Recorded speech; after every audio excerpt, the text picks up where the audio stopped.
Bonjour à tous.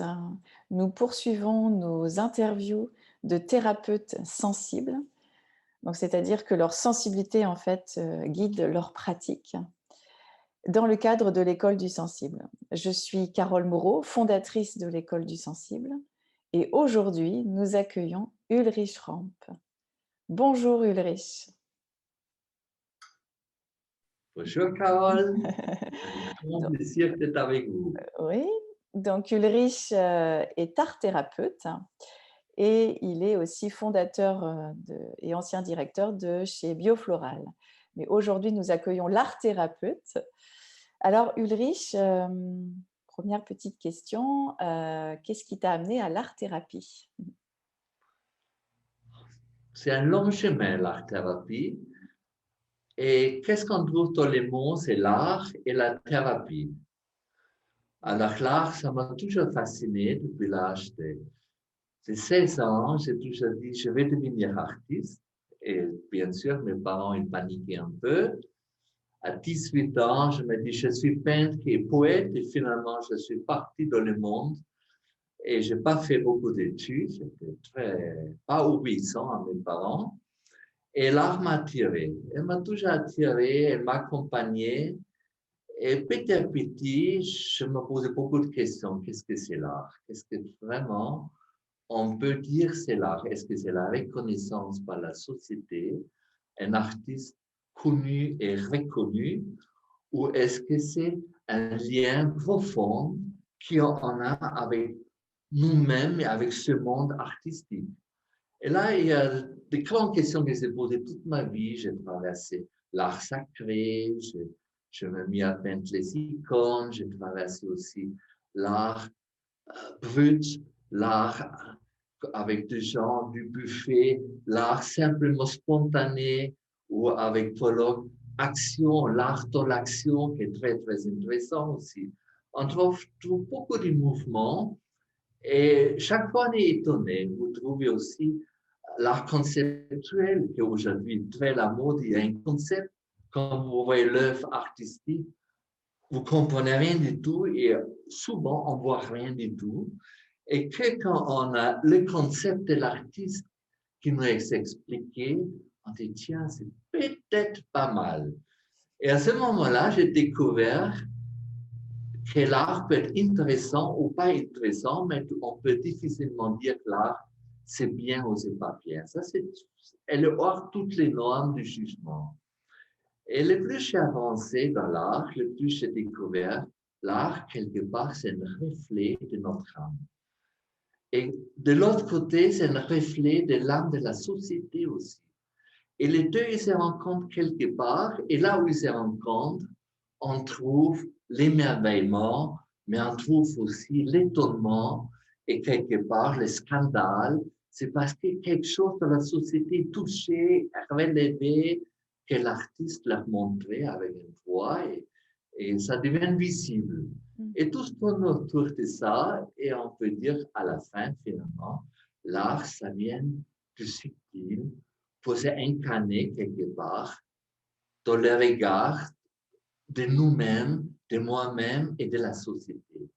Et ça, au premier niveau, on arrive à un jugement, mais si on va un peu plus loin, il n'y a pas de jugement, il y a simplement une action, une réaction en nous, et quelque part, ça peut nous réveiller et éveiller des rêves profonds qui, pour moi, personnellement, sont un peu l'objectif de l'art.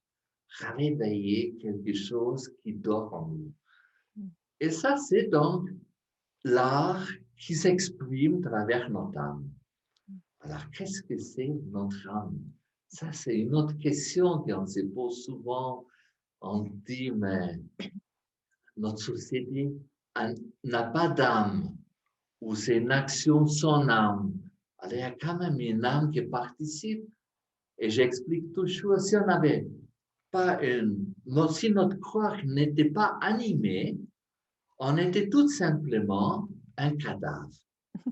Alors, la différence entre un cadavre et nous qu'on échange ici, c'est que c'est animé par une âme.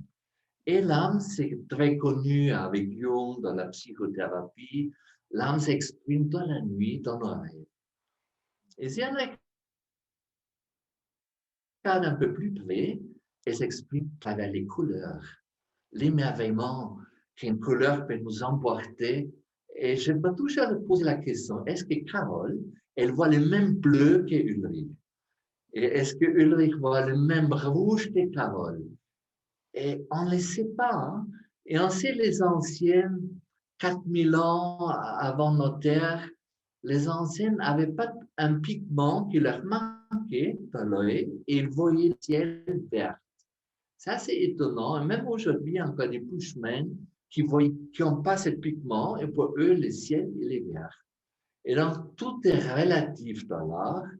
Et là, on touche à quelque chose de magnifique. C'est une monde sans limite.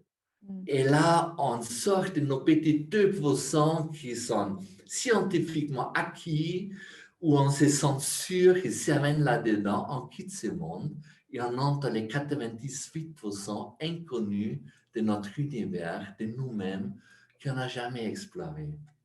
Et à ce moment-là, ça devient vraiment intéressant. Ok. Que pensez-vous, Carole? C'est bien sûr quelque chose, moi, qui me parle, notamment quand je danse.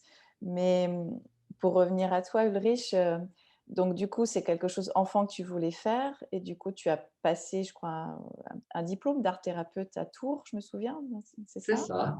Et du coup, maintenant que tu as quand même pas mal d'années d'art-thérapie, comment, alors du coup on voit des magnifiques peintures derrière qui vibrent très très fortement. Déjà, comment toi, tu vis ton inspiration quand il s'agit de peindre un nouveau tableau? Et quelle est ta posture? Comment tu accompagnes quand tu es en thérapeute, un groupe ou une personne? Je ne sais pas si tu fais aussi tu accompagnes les personnes de manière individuelle. Alors, tu as donné les mots-clés, Carole. L'art-thérapie, le deuxième mot, c'est la thérapie. Ouais. Et la thérapie, ça veut dire accompagner. Le thérapeute, ça devient très lointain du dessert de l'Égypte, où il y avait les premiers thérapeutes qui ont comme l'objectif accompagner l'autre. C'est pas tellement soigner, c'est la nature qui soigne, c'est les couleurs qui soignent, c'est tout est juste, la guérison se met en place. Mais il faut quelqu'un qui accompagne ce processus, parce qu'on tourne rond et l'art thérapeute, il accompagne l'autre à travers la subtilité qui est l'art. Et pour moi, c'est l'instrument idéal pour s'adresser à notre âme. Et on voit aujourd'hui que notre âme, elle a plus place dans notre société. Tout est rationnel, tout est abstrait, tout est quelque part clarifié, mais il n'y a plus rien qui est transparent, qui est au-delà de la matière. La matière n'est plus habitée. On fait un comptage de la matière, on les coupe en morceaux, on l'analyse, mais on ne voit plus l'esprit qui habite dans la matière. Et l'art, elle peut montrer ça. Et donc, si vous voyez derrière mon dernier tableau qui n'est pas fini, c'est tout simplement, c'est un paysage de mon âme. Et les fleurs que vous voyez, c'est les fleurs de mon âme qui sont profondément en moi-même qui surgissent. Et eux, ils n'ont pas de normes, ils sont comme ils sont. Ils ont la couleur aujourd'hui qu'ils ont aujourd'hui, et demain, peut-être complètement différent.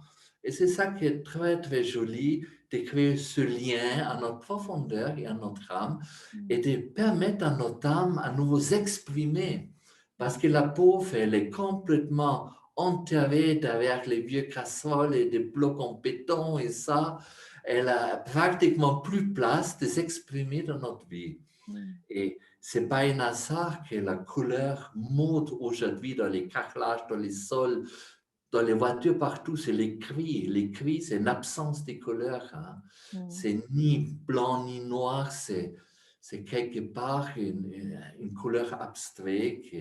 Je ne parle pas les tricolores des Rembrandt, mais aujourd'hui, les cris, c'est une absence de gaieté, de choix et de l'expression de notre âme. Et donc, notre âme, elle s'attrape dans la nuit, elle nous envoie des rêves, si on a la chance des beaux rêves, si on n'a pas de chance, des cauchemars. C'est facile pour dire, je suis là, oublie mes pas, mais le lendemain, très peu de personnes tiennent compte de leurs rêves et ils partent tout de suite dans une maintenant la quotidienne qui est austère, qui est réglée, qui est carrée. On a pris des crédits, il faut les rembourser, il faut aller au boulot, il ne faut surtout pas réfléchir et laisser la place à son âme s'exprimer. C'est un peu notre dilemme de notre société aujourd'hui. Et là, il y a beaucoup de place pour respirer à nouveau, offrir son âme. Ah, qu'est-ce que c'est beau! Je pense que c'est le mot clé qu'il faut arriver à nouveau. Et là, pour répondre à ta question, le grand dilemme, on n'a plus de confiance en notre âme et à nous-mêmes, comme on est fait, comme on n'arrive plus à exprimer. Devait être parfait aujourd'hui et j'attends tellement dans mes stages. J'ai créé après une école de l'art-thérapie que je continue pendant 10 ans et qui est en concours, mais qui se termine parce que maintenant j'ai envie d'être un peu plus ermite et moins me disperser. Mais je leur dis toujours, la première chose que j'ai attendue, je ne sais pas peindre, je ne sais pas dessiner et je ne sais pas chanter. Donc, j'ai commencé à chanter avec eux. Ah, mais je chante comme une casserole. Alors, faites ah, oui. C'est pas difficile. Et après une semaine, tout le monde sait faire. Ils sont tous étonnés. Et la peinture, je commence d'abord, je leur donne une feuille de papier qu'ils posent sur la table. Je leur demande fermez les yeux et touchez les papiers. Entrez dans la sensation. Ouvrez vos sens à travers les toucher, avec les yeux fermés encore. Et sentez l'espace sur les papiers. Montez, cherchez les limites, descendez, cherchez la granulométrie qui frotte vos mains. Et c'est un coup, ça devient très sensuel. Les gens, ils ont des fruits, ils ont dans les dos, ils n'ont jamais senti une feuille de papier comme la peau de leur chérie. Et ça change tous. Après, ils prennent 2 crayons dans les mains, sans ouvrir les yeux, et ils cherchent à remplir cet espace. Et ressentir quand ils s'éloignent d'eux et quand ils s'approchent d'eux, quand ils cherchent s'évader et quand ils se sentent à nouveau dans un axe vers eux. Et tout ça avec les yeux fermés. Et on ouvre les yeux et on voit quelque chose incroyable, mais non, ce n'est pas moi qui l'ai fait. Et je leur dis, mettez vite votre nom, la date et un titre de ça que vous venez en première dans la tête. Et c'est un exercice que je fais à chaque séance pour se chauffer un peu et pour quitter les mentales. On est tout le temps dans les mentales. Je veux peindre un oiseau, donc il doit être comme ça et comme... Mais non, notre âme a une expression qui est la sienne et c'est celui-là qu'il faut suivre. Et donc, j'ai essayé dans mes groupes de promouvoir quelque part 4 choses. C'est l'inspiration, apprendre à nous écouter à son inspiration intérieure. L'intuition, c'est une petite différence. On apprend petit à petit. Qu'est-ce que l'intuition? C'est l'expérience à nous, à l'intérieur, qui sont dans les tiroirs, enfermés quelque part. C'est un coup, ils s'ouvrent, ils sortent un savoir, une expérience qui peut être aussi d'autres vies déjà et qui nous servent à prendre une décision juste. L'inspiration, c'est quelque chose qui vient de l'extérieur de nous. On est canal, on s'ouvre et c'est un coup on est rempli de bonheur, d'inspiration sans savoir où ça vient. Après, il y a aussi l'impulsion. L'impulsion, dans le positif, c'est une énergie qui sort. Ça peut être une énergie d'animal qui a envie de faire des gestes beaucoup plus grands que notre petit cocon nous permet. On s'enferme. Et waouh, j'occupe toute la place. On danse, on apprend ça aussi. Occuper la scène, c'est un apprentissage. Et la dernière, c'est l'imagination. Mais laissez libre votre imagination, votre âme, elle voit un petit point et d'un coup, ça devient un visage et ça devient encore d'autres choses. Laissez-vous faire et vous allez dans les pays des merveilles. Et si vous êtes là, vous sentez votre âme, elle est pétillante, elle devient vivante à nouveau. Et là, on est plein de l'art-thérapie. Merci Ulrich. Au moins, enfin, voilà, dans les détails, il y a cette reconnexion en effet à nos sens. Si je reformule, hein, être inspiré, l'intuition, l'impulsion, voilà, qui te permet d'accompagner en fait les personnes qui suivent du coup ton école, c'est ça. Et du coup, on fait une petite digression là dans ton petit parcours de vie, j'ai envie de dire avec humour, ton riche parcours de vie. Est-ce que enfant, adolescent, qu'est-ce qui t'a poussé à quitter l'Allemagne? Est-ce que justement tu as été inspiré? Ou alors l'intuition que ta vie n'allait pas se passer en Allemagne? Qu'est-ce qui t'a poussé à créer Biofloral, voilà, de manière assez synthétique? Qu'est-ce qui en toi a été ce créateur en fait, hein, de ce... C'est un peu la même chose qu'on vient de dire. Ouais, Le monde était trop parfait. ouais, En Allemagne, tout était bien sur les rails, très allemand. ouais, Il n'y avait pas de place pour la liberté imaginaire. Je savais exactement à l'âge de 60 ans comment je vais être. ouais. Et je n'avais pas envie d'avoir une vie trop classique. Ça m'intéressait très peu. Et un jour, j'ai dit à mes parents, mais vous savez, vous avez prévu des belles choses pour moi, mais ça, c'est votre affaire, ce n'est pas la mienne. Et j'ai quitté, j'étais prévu prendre l'entreprise de mon grand-père, que mon père n'a pas pris parce que, bref, il souhaitait que son fils récupère cette histoire. Et je dis non, non, non, ça, c'est pas mon affaire. Et j'ai pris l'écran là, j'ai pris une bicyclette et je suis allé en France. C'était un coup d'hasard, je n'avais rien prévu et je m'installais dans un petit vallée. Et quelque part, je voulais vraiment, quand j'ai quitté tout mon confort aussi, je me dis, je n'ai plus rien à perdre, maintenant je vais à 100%. Mm. À 100% quand je souhaite au profondément moi-même, j'avais 22, 23 ans.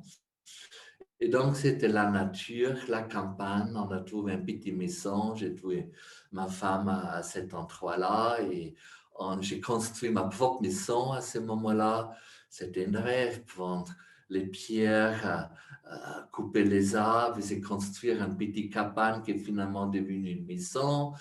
Et après, il y a un, deux, trois enfants qui sont nés là-dedans. Et on faisait l'école nous-mêmes. Et j'avais des abeilles et des poules et des moutons et un très grand jardin. Et on vivait heureux, pieds nus, pauvres, mais on était heureux. Et c'est ça qui compte, hein. C'était beaucoup de travail. On n'avait pas le temps de... On n'avait ni télévision, ni téléphone. On était coupé du monde. On avait une source pour avoir de l'eau, pour une machine lavée. Il fallait attendre 3 jours pour accumuler suffisamment de l'eau pour faire tourner une machine lavée.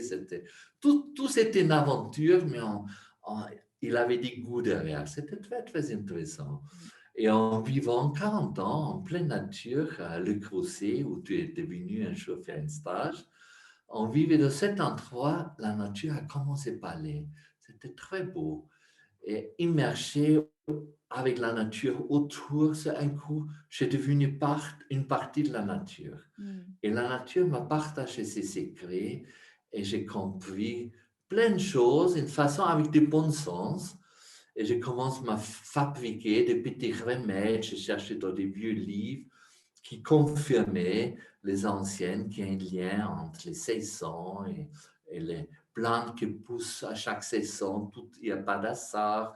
Et j'ai découvert aussi scientifiquement, on a pris un troupeau de moutons, on a rendu malade la moitié du troupeau et l'autre moitié, on a laissé sain et on a lâché sur un pré avec encore plein de biodiversité. Et les moutons malades, ils ont choisi exactement les plantes qu'ils avaient besoin pour guérir. Alors, les moutons dans les mêmes troupeaux qui n'étaient pas malades, mais ils ne touchaient pas ces plantes, ils mangeaient des trèfles et d'autres choses qui étaient leur gourmandise, leur vie, mais ils n'avaient pas cet instinct et ce besoin que leur instinct leur dise. Et là, j'ai compris, nous, c'est pareil, mais on a perdu tout ça. C'est ça. Et là, on a tout perdu. Donc, j'ai commencé à écouter la nature en prétendant, mais qu'est-ce qu'elle nous donne? Toutes les plantes qu'on a besoin avaient beaucoup de carences l'hiver, du soleil, la nourriture, on mange plus normalement des choses fraîches. On a besoin de la masse foliaire pour nous reminéraliser, des pissenlits, des lorties. Et tout ça, je crée un élixir du printemps pour nous donner à nouveau suffisamment d'élan pour entrer dans l'année. L'été, c'était les fleurs. C'était le système nerveux, toutes les couleurs, les coquelicots et les bleus, etc. Donc, je faisais un élixir pour le système nerveux, le sommeil, la relaxation. L'automne, mais c'est les fruits. Donc, on crée des réserves pour entrer à nouveau dans cette période hivernale. Et l'hiver, c'est des racines, c'est la profondeur, c'est notre système immunitaire. C'était mon première découverte, tout naturellement, sans que je passe par l'université. Je fais après avant, j'avais fait à l'université la fac de médecine pour apprendre l'art-thérapie. Et là, j'ai appris que la maladie, c'est l'absence de la santé. Et j'ai compris, il faut au moins 7 ans d'études pour arriver à cette conclusion. Donc, je ne vais même pas moquer, mais je m'adresse plutôt à la nature qui m'a expliqué d'une façon très ludique, à travers les couleurs, à travers mais son propre rythme. Hein. Elle vient, elle est enthousiaste, elle rougit un peu en automne, elle disparaît en hiver. Donc aujourd'hui, on a inventé une maladie qui s'appelle la maladie bipolaire. C'est pour les gens qui sont trop enthousiastes et après, ils deviennent un peu plus introvertis. Donc, je me moque un peu, mais on voit comme on est décroché de toutes ces rythmes naturels qui sont profondément en nous. Hein. Mm. Il y a une belle histoire aussi qu'il y a Dr. Hauschka qui a attrapé Rudolf Steiner un jour à la fin d'une conférence. Il a dit, dites-moi, Monsieur Steiner, qu'est-ce que c'est la vie? Et Rudolf Steiner s'est retourné vers lui et a dit, la vie, c'est le rythme. Et là, il y a un grand secret. Je vous laisse méditer là-dessus. Vous trouvez plein de sagesse là-dedans. Oui, Voilà. merci. Merci beaucoup, Ulrich, parce que bah, c'est passionnant, ton parcours de vie, ta sensibilité, ce que tu as osé faire aussi en faisant confiance à ta sensibilité. Et c'est vrai qu'à l'école du sensible, c'est complètement ce fondement-là, en fait, hein, c'est de refaire confiance à cet instinct qu'on peut retrouver en effet dans le règne animal. C'est par de l'intuition, cette sensibilité, tout ce qui n'est pas forcément explicable rationnellement, mais qui a sa part d'existence sur Terre et en nous-mêmes. Et tu es vraiment, voilà, tu étais connecté, comme on dit, dès l'enfance, et tu as fait confiance et tu as osé faire confiance à ce qui te touchait, à ce qui te faisait vibrer.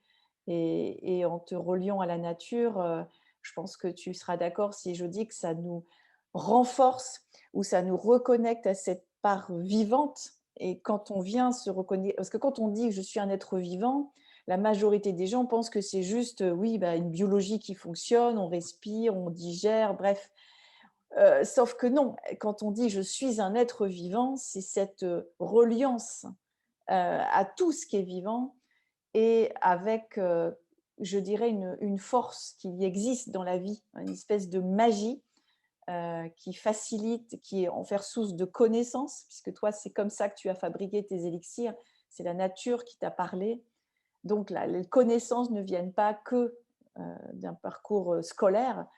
Et la force aussi que nous apporte la nature, hein, on évoquait la montagne aussi, juste avant l'interview. Voilà, cette force, cette magie, c'est ça, être vivant, en fait. Je pense que Ulrich, enfin, je vais te laisser le mot de la fin de cette interview, mais je pense que tu vas C'est adhérer très à bon cette conclusion, définition-là. Carole. C'est Comment? très juste, Carole. Ouais. C'est très juste. Et je pense que la seule chose qu'il faut veiller, c'est de nous connecter à cette profondeur. Et une fois on est connecté sur ce savoir, qui, ont, qui chacun a un chemin, que chacun est différent, si on est connecté, on a la confiance aussi. Et on est porté, et tout se va tout seul. Tout à fait. Bah, écoutez, merci beaucoup. Merci à tous ceux qui nous écoutent. Merci Ulrich, de ta présence et de ce que tu nous as transmis et bah, je vous dis à très bientôt. Au revoir.